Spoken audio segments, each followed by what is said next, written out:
Appeal stops reinstatement of Muhammadu Sanusi as Emir of Kano. On March 14, 2025, the Court of Appeal in Abuja issued a ruling that halts the reinstatement of Alhaji Muhammadu Sanusi II as the Emir of Kano.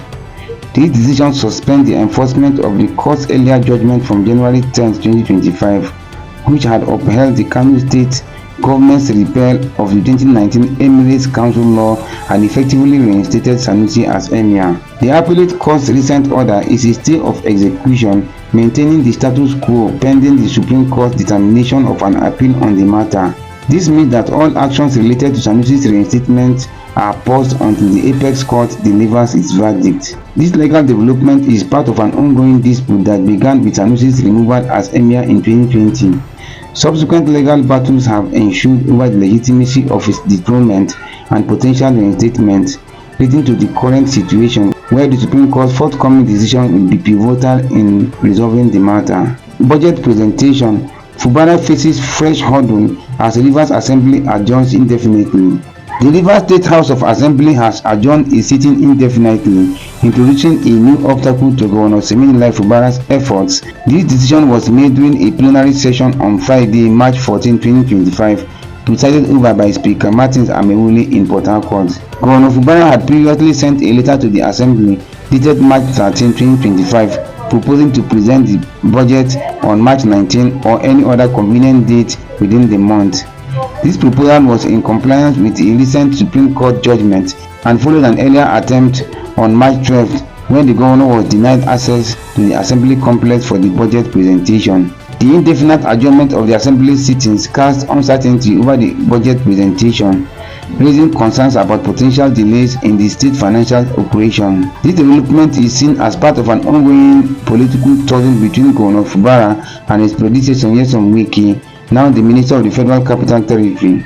The Assembly's leadership is reportedly aligned with Wike, further complicating the political dynamics in the state. The Supreme Court had previously directed the Central Bank of Nigeria and the Accountant General of the Federation to withhold the Rivers State's funds until a duly constituted House of Assembly, comprising all elected members, is in place. The current impasse threatens to delay the approval of the 2025 budget, potentially affecting the state's financial stability and the timely payment of salaries to civil servants. As the situation unfolds, stakeholders and residents of Rivers State are keenly observing how Governor Fubara and the Assembly will navigate this political impasse to ensure the smooth functioning of the state governance and financial operations. Reps adopt panel report on tax bills.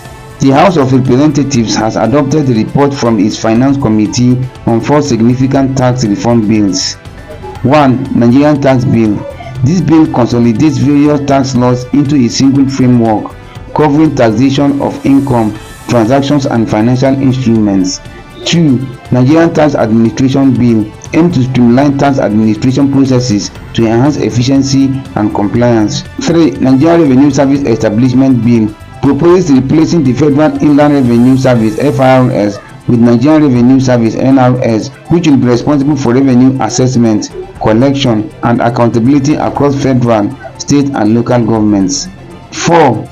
Joint Revenue Board Establishment Bill establishes the Joint Revenue Board, the Appeal Tribunal and the Office of the Tax on Board to resolve tax disputes. Key amendments made during the adoption include value added tax VAT rate. The VAT rate will remain at 7.5%, rejecting earlier proposals for a staggered increase to 15% by 2030. VAT distribution formula. A new basis for distributing VAT allocation to states and local governments has been introduced. States 50% distributed equally, 20% based on population and 30% based on consumption, emphasizing the actual place of consumption regardless of where returns are filed. Local government 35% allocation with distribution criteria similar to that of the states. Inheritance tax. The proposed introduction of inheritance tax has been removed as it was deemed to overstep jurisdictional boundaries related to Sharia and customary laws. Military exemption. The House approved a proposal to exempt military personnel from personal income tax. This amendment aims to create a more equitable and efficient tax system reflecting extensive consultation and consensus building efforts. The bills are now set for a third reading in the House after which they will proceed to the Senate for consideration. Christians not target of insurgency, FG replies US Congress. The Nigerian Ministry of Foreign Affairs has refuted recent allegations of targeted killings of Christians in the country, asserting that such claims are part of a misleading campaign aimed at influencing foreign governments, particularly the United States, to designate Nigeria as a country of particular concern due to purported violence against Christians. This response comes in the wake of the U.S. House Foreign Affairs Subcommittee's approval of sanctions against Nigeria over concerns about widespread violence affecting Christian communities. The ministry emphasized Nigeria's commitment to religious tolerance and peaceful coexistence, urging the international community to exercise caution and verify information before making statements that could exacerbate internal tensions. The federal government called on all stakeholders, including the media, civil society organizations, and foreign partners, to refrain from disseminating unverified claims that could undermine national unity and stability. In a statement, the ministry highlighted Nigeria's heritage of religious tolerance and peaceful coexistence, welcoming constructive dialogue and support from the international community in addressing security challenges. The statement concluded by rejecting any attempt to misrepresent the situation, distort the narrative, or sow discord among the Nigerian populace. SDP alleges plot by APC government to persecute El-rufai, restrict him from leaving Nigeria. Recent developments indicate that former Kaduna State Governor El-rufai has alleged a plot by the ruling All Progressives Congress (APC) to arrest, detain and torture him, similar to the treatment of ex-Central Bank Governor Godwin Emefiele. El-rufai claimed to have received warnings through friends and relatives about this alleged plan, which he believes aims to intimidate him into self-imposed exile. Despite these threats, he remained defiant, stating his intention to stay in Nigeria and continue his political engagement. In a related development, El-rufai has formally resigned from the APC and joined the Social Democratic Party.